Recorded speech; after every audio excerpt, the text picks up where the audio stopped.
वही घर बनवाले खुद को चाहा है और तो सोने से पूछो वो सोने से पूछो नजर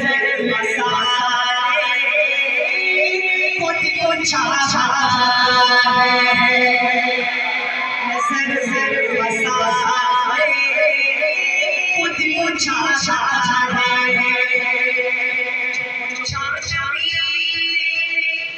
कुछ घर भी छोड़ा उसी ये कुछ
जब सुना के उमर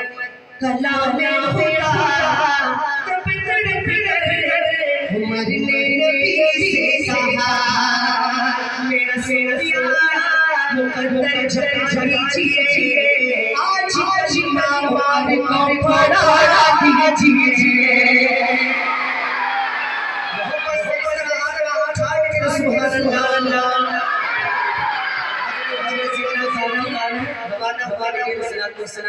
करने के इरादे से जब गए और देखा आका सल्लल्लाहु अलैहि वसल्लम को फिर क्या वो शायर लिखते हैं सुभान अल्लाह चाहूंगा शायर लिखते हैं जो देखा में चमकीली सार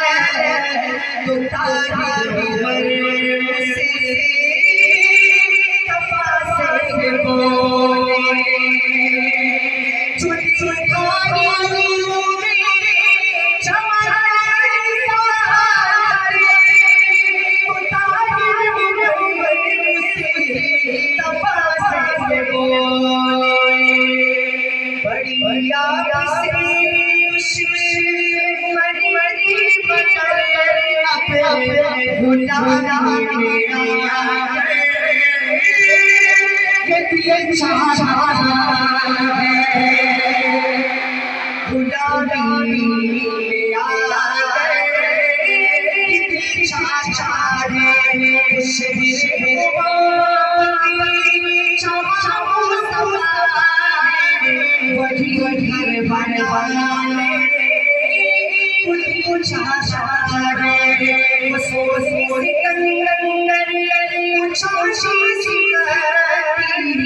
नजर में बसा